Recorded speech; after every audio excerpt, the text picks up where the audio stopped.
Hi, I'm W. I'm Yi. Today, we are going to share with you the topic with how do mediums communicate with the other world? The first question I would like to ask you, W, is the ability innate?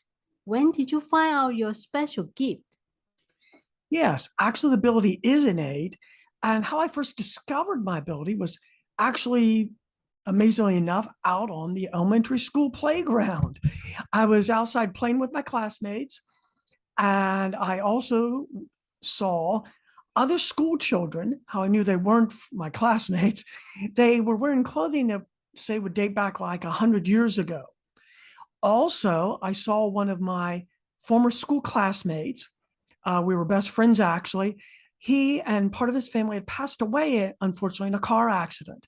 But he appeared perfectly fine, and he was sharing with me how he's fine, and he was encouraging me, and we were laughing and playing just like we normally did. And I noticed the more I would share with him or the other spirits as well, that this kind of strengthened that bond. Just like when you have a bond of trust, it grows. This communication bond grew then as I spoke with them more and more often. I'm curious, when you first saw those spirits, how did you feel? Did you feel scared to see them? Because it's a little, can you feel they are abnormal? Okay, very good question. Especially as a child, naturally some would look maybe more strange or unusual. Of course, like my classmate looked fine. Some, of course, might be a little more scary, maybe either how they passed on, or perhaps they're a little bit more of a darker character or nature. So some look normal and some look a little scary. So as a child, you kind of learn to deal with who do I want to talk to and who do I not want to talk to. Okay, sometimes, people can see some, they like a talk in the air, talk to the air. It looks awkward. How do you avoid this kind of situation? Okay, that's a very excellent question. Actually, it's not that it's bad to talk to those spirits, but it is very embarrassing and awkward if you're doing it in public and other people don't see that. It just looks like you're talking to the air and they might think you're a little crazy. So the best way to do, and what I found, how I deal with it, is talk with the spirits in the privacy of your home. So I would choose, for example, that, okay, wait until I'm at home. I would share and choose the time and place. And then that way they know, just like when you maybe put a call on mute or you choose the timing, that way they know, oh, I can share with him then. And that way you avoid any embarrassing, awkward moments. See or hear them. How do they look like? Do they have any colors?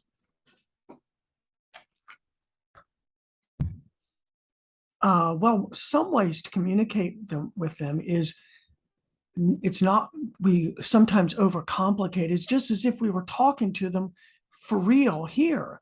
We just start our conversation. And as we communicate with them, that builds a bond, a connection. So, like, for example, if I choose to speak like with, for example, I had mentioned earlier, seeing some of the children-like spirits on the playground.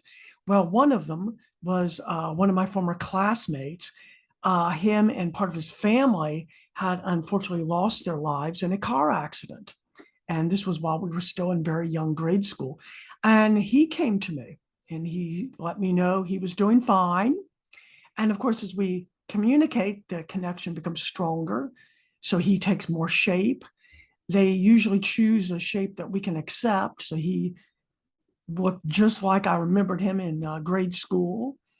And as we talked, confirming he's still okay, encouraging me, just like we did when we were friends and he was still alive. And as we communicate with them, they'll take more shape and color. And then normally the colors are very real, just like on Earth here and things, if it's another human. Some spirits, if they wish to, they will appear, if it's like more an elderly person, they might choose maybe when they were at their health peak, Like, for example, my mother-in-law, after she passed, she chose a time instead when she was more elder, like in 70s and 80s, when she was at her peak, more like early 30s. But yeah, I still could sense that was her. And she shared, assuring me she's doing fine, light, free of illness. And again, very vivid. The colors actually feel more alive because it's almost as if we not only see the colors, we're actually almost feeling them. Just like when we see some flowers that they are so colorful to our eyes, they almost seem unreal. They're so beautiful and they're more bright with light is how the colors are. The colors seem more bright than they would normally. And again, that's why also, as we start to talk with them, maybe share experiences, that connects us, that bond of a shared experience while they were here on Earth, for example, also helps. Like with my classmate I knew, other family members, such as parents after they passed. My grandfather, he'll still pass on some wisdom to me. He lived through a time of the Great Depression and had to support a family. So he was sharing kind of some of his tips on both saving financially, but also still enjoying life. So that was very practical tips. And so if we open ourselves up, I think we'll find the connection builds. The question is, does this gift bother you? Because many people would classify such people as mentally ill. Actually, of course, at first, when as a child, it was bothersome some because for a child to see both imaginary people and real people is kind of strange to those that don't understand it. So naturally, I kept very quiet about it.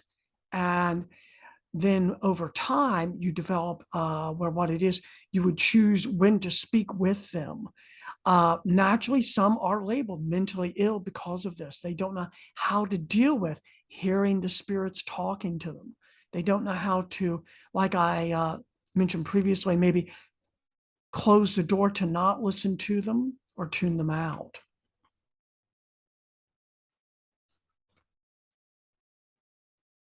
And how did you overcome any challenges so you can feel being normal or protecting yourself? Okay, that's a really excellent question. That comes from time and practice, both speaking to them, but also as you practice clearing your mind, then what it is, you will clear your mind and actually almost like mentally, you close your door to them. And that is a signal to them, like I'm not available right now. So then they can sense they will not be able to talk to you. Of course, it takes time to do that.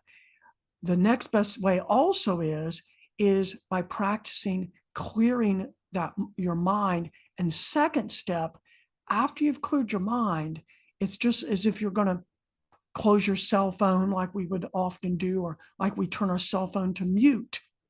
In your mind, you're turning the volume down or off. um in the movie we all always see that kind of spirit can influence people, like telling them to do something bad.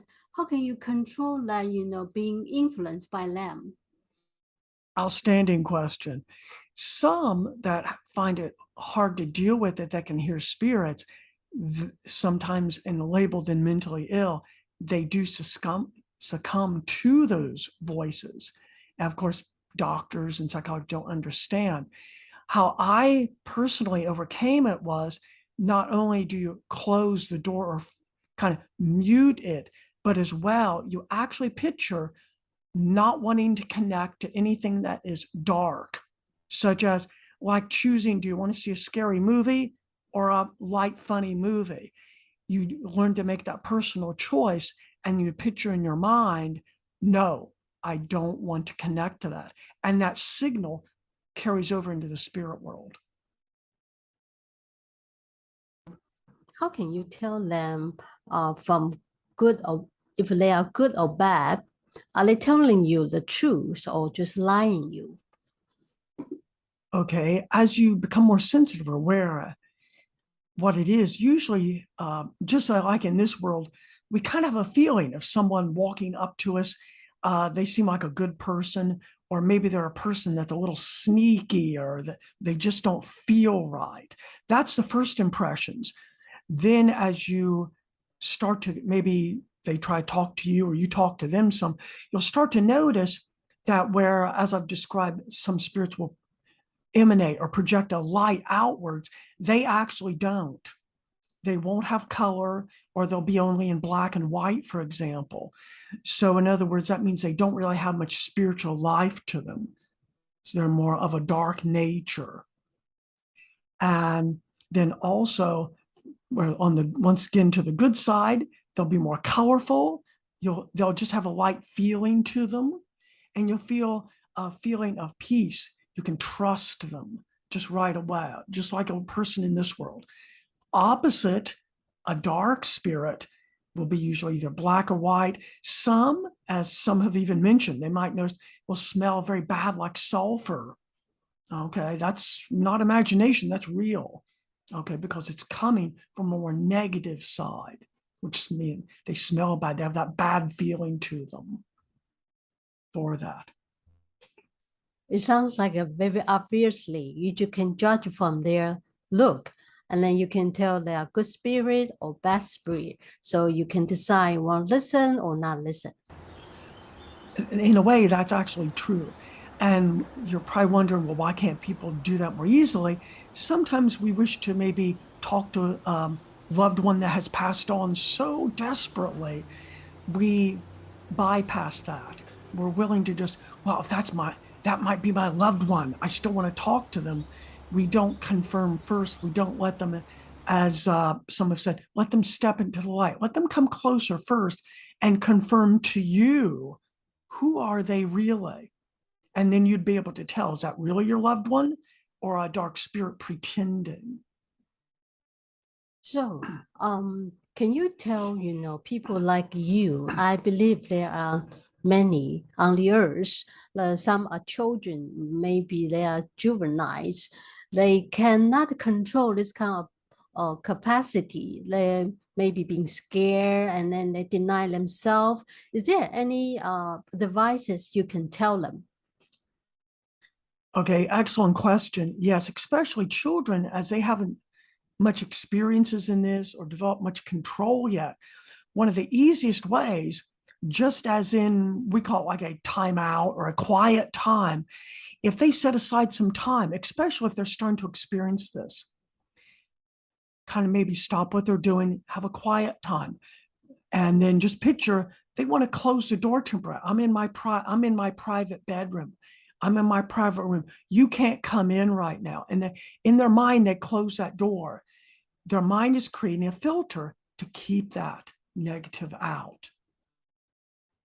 So I think if they have parents or family or friends who can trust them, who can open mind to accept, they won't classify them as a mentally ill. That will really help. Is that correct?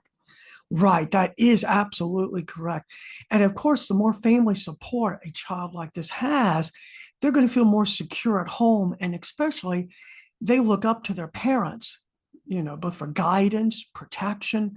So if their parents trust what they're saying, they know their experiences are real, they're going to feel that support, and they can actually tap into that power of support, love, and encouragement. And that same energy can then help them.